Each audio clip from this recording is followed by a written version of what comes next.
Salut, c'est Cyril, j'espère que tu vas bien. Alors tu l'as vu, aujourd'hui on va parler du racisme de gauche.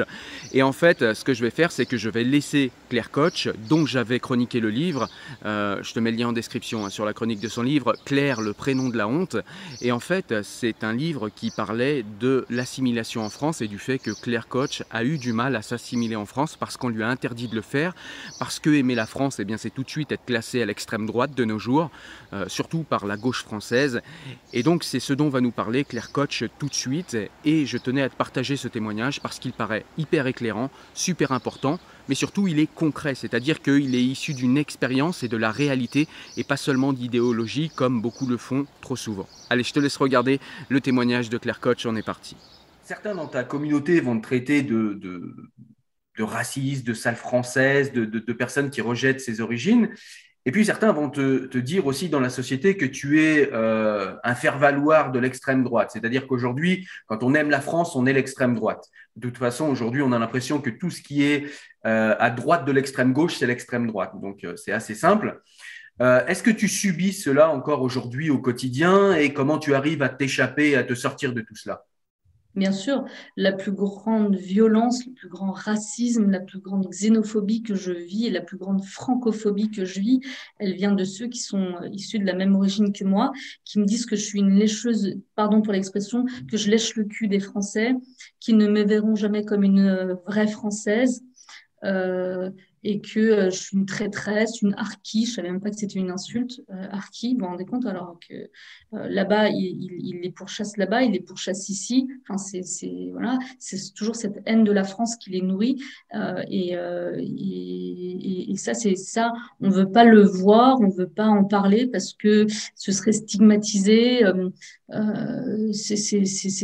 Voilà, moi, je suis pour ceux qui ferment les yeux là-dessus, je suis la mauvaise immigrée qui aime la France, alors que la bonne immigrée, elle doit cracher sur la France. Et j'ai pas le vent en poupe, ça je le sais très bien, et c'est terrible parce que dire aujourd'hui, voilà, une banalité comme j'aime la France, et ben tout de suite on vous traite de tous les noms.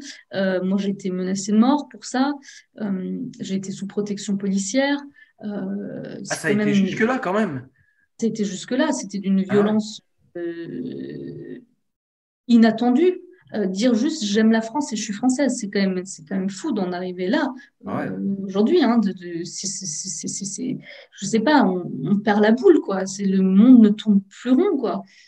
Voilà, et en plus de ça, donc il y a ça qui est, voilà, il y a ce racisme-là qui vient de certains enfants issus de l'immigration, et peu importe, tout mélanger, hein, Ouais. sont sur les réseaux sociaux, ils vous attaquent, ils vous traitent de tous les noms. Vous avez juste à taper mon nom, vous allez voir sur Twitter, par exemple. Là, ça se déchaîne comme pas possible. Et d'ailleurs, j'ai déposé un dossier auprès du tribunal et j'attends une date pour l'audience parce que je laisse pas passer, je laisse rien passer. Tu as raison. Et à côté de ça, voilà, il y a les Français d'origine française, enfin des Français d'origine, hein, de Ouais. souche, comme on dit, je sais pas comment dire en fait. Euh, eh bien, il y en a un il n'y a pas si longtemps, qui m'a dit, un journaliste m'a dit, mais je comprends pourquoi tu fais ça, c'est parce que tu n'es pas une vraie Française. Et là, je lui ai Ouais. dit, mais tu te rends compte à quel point c'est xénophobe ce que tu dis? Ouais, mais Pourquoi carrément. tu dis ça? Non, mais parce que tu n'es pas né là. Je fais, pardon, être français, Donc, en fait, toi, tu te dis antiraciste, mais tu as tout le discours des racistes que tu dénonces et tu te rends même pas compte. Donc, être français, donc je suis pas une bonne française parce que je suis pas née en France. J'ai pas de légitimité à ses yeux. Ouais. Lui, et alors je lui dis donc toi qui es français de souche, ah non, non, faut pas utiliser ce mot-là. Mais tu vois, regarde, c'est toi qui va sur ce terrain-là, c'est toi qui divise les gens, c'est toi qui fais l'assignation à résidence identitaire. Et tu m'accuses, en fait, tu me reproches de me sentir française et de dire que j'aime la France. Et ben, tu sais, je vois bien que ça te fait chier, ben, je vais te le redire. Tu vois, moi, j'aime la France, je suis française. Et la France, je l'aime, mais je l'aime, mais tu peux pas savoir à quel point je l'aime. Et là, donc le mec dit non, c'est pas ce que j'ai voulu dire. Mais si, en fait, c'est exactement ce que tu as dit. Ouais. Donc C'est voilà, affolant. c'est violent. On a l'impression, tu sais, de ces gens, même si j'exagère un peu, mais on a l'impression qu'on est en système américain et tu sais que ces gens forment la communauté blanche et s'ils acceptent le fait que tu sois française, tu restes une française assignée à. et reste à ta place. Et dès que tu commences à sortir de ta place et à te dire non, moi je suis française sans aucune condition et je veux qu'on m'assigne à rien, je suis française parce que c'est la promesse française, il faut quand même pas qu'on l'oublie, c'est la promesse de l'universalisme. Et quand tu te saisis de cette promesse-là, eh bien on t'en veut en fait, on t'en veut d'y croire parce qu'eux n'y croient plus sûrement. Bien sûr, Et et puis surtout, je les intéresse pas aussi parce que je ne nourris pas leur combat politique, leur combat, parce que sans leurs pauvres petits immigrés victimes de racisme tous les jours, tous les 4 matins, à toutes les 2 secondes, moi je dis pas que le racisme n'existe pas, hein, ça existe, ouais, bien mais il n'est sûr. pas aussi répandu qu'on croit. Et puis il y a les lois pour ça et il y a les tribunaux pour ça. Mais eux se sont fait les tribunaux de tout, les juges de tout, les procureurs de tout. Et comme je ne vais pas dans leur sens, eh ben, voilà, je les intéresse pas. Et puis, ils essaient de m'accuser de tous les maux, de me qualifier, de me mettre une étiquette, en fait. Voilà. Ouais. Mais eux, ce sont eux les racistes parce que euh, ils interdisent, ils reprochent et interdisent aux enfants issus de l'immigration d'aimer la France et de se sentir français. Ça, c'est terrible. Ça veut dire qu'on n'a pas notre place dans la société française. Ouais, c'est Ça, clair. c'est j'aimerais bien que nos politiques se penchent là-dessus et remettent un peu les pendules à l'heure parce que c'est pas normal. Donc là, c'est un journaliste qui m'avait tenu ce genre de propos, mais c'est des propos qui sont répandus un peu partout. Et en plus, ça me sidère d'autant plus que c'est un journaliste parce que je me dis, c'est un milieu quand même où on est censé être intellectuellement ouvert, curieux de tout, dans la nuance qui est quand même très importante, juste faire la part des choses, quoi. Et en fait, de comprendre l'autre, de comprendre son histoire et voilà, d'essayer de nuancer un peu tout ça. Ben non, en fait, Ouais, je ne veux pas. je pense que pour ces gens, il y a aussi le fait d'aimer l'immigré, mais à bonne distance, d'aimer les enfants d'immigrés tant qu'ils ne vont pas dans la même école que les leurs. Et en fait, il y a une espèce Seulement. d'auto-ségrégation, c'est-à-dire que ces gens vivent dans une bulle, dans un milieu, et ils n'ont aucune, en fait, je pense, aucune, comment dire, ils ne savent pas, en fait, ce dont Mm. rêvent et ce dont ont besoin les gens qui ont grandi en quartier.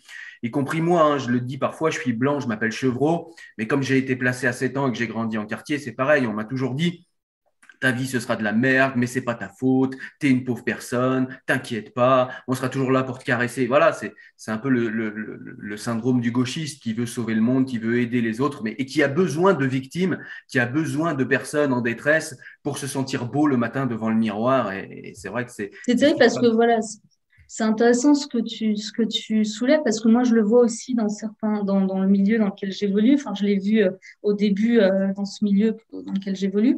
Quand j'ai commencé le journalisme, j'entendais beaucoup de jeunes journalistes dire oui, mais attends, les diplômes, les écoles, tout ça c'est de la merde, gna gna gna gna gna. On peut devenir journaliste comme ça. Mais quand ils passaient des entretiens, c'était les premiers à sortir leur CV avec la grande école qu'ils avaient faite.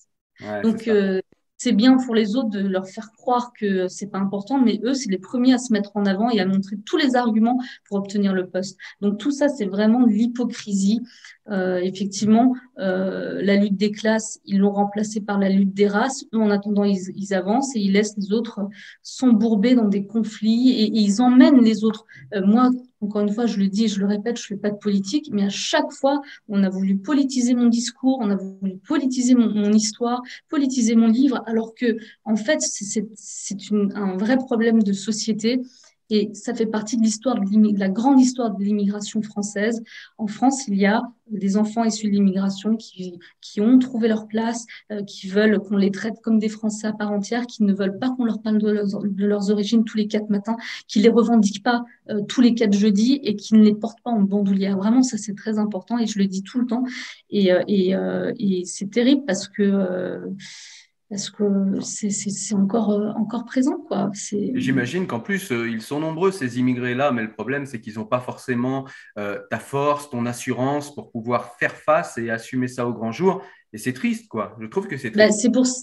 c'est pour ça, j'espère que mon livre va les encourager et ils vont se dire, voilà, on n'est pas seul. Je reçois plein de messages dans ce sens-là de plein de jeunes, des filles et des garçons qui me disent, merci d'avoir écrit ce livre, merci d'avoir posé des mots sur ce que je ressentais et je pensais que j'étais seule.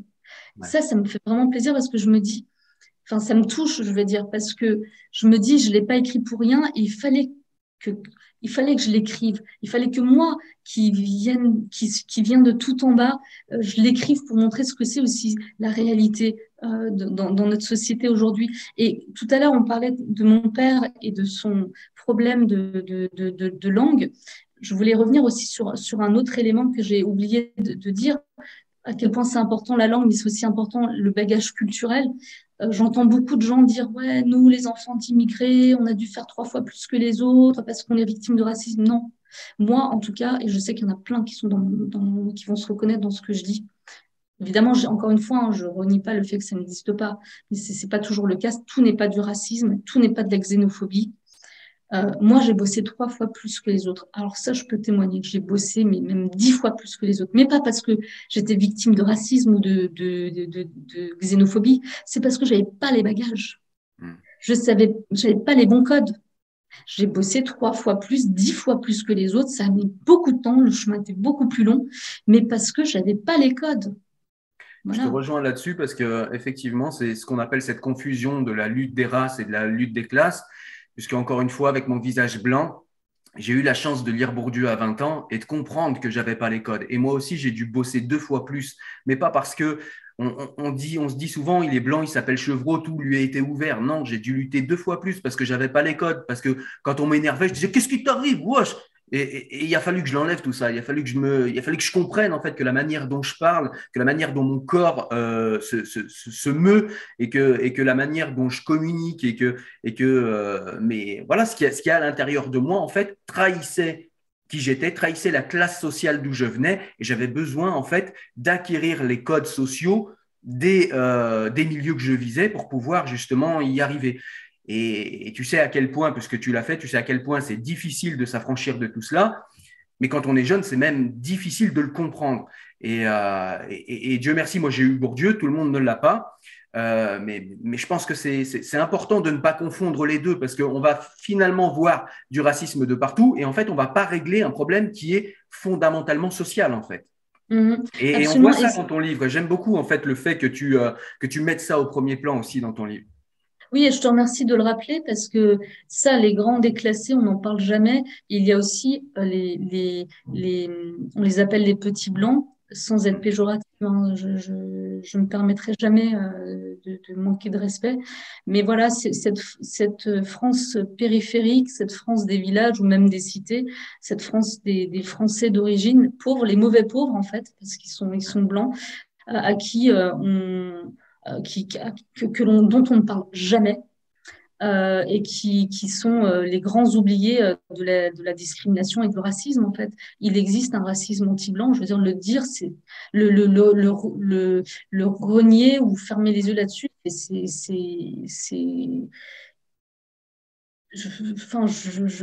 du racisme, en fait. Ouais, Il existe, et moi, par ceux qui n'ont pas grandi dans des endroits où on t'appelle le gouerge ou le bouffeur de cochon ou la virgule Mm. dans le caleçon. Ben oui, ces Oh là gens-là, ils là, ne mais connaissent c'est pas ce horrible, je milieu. veux dire, de dire des trucs pareils. Enfin, vraiment, c'est d'une violence.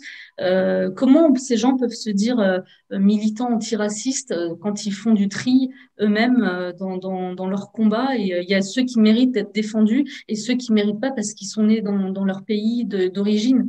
Enfin, Ouais. c'est terrible. Voilà, eux, on n'en parle jamais. Voilà, ce sont les mauvais pauvres.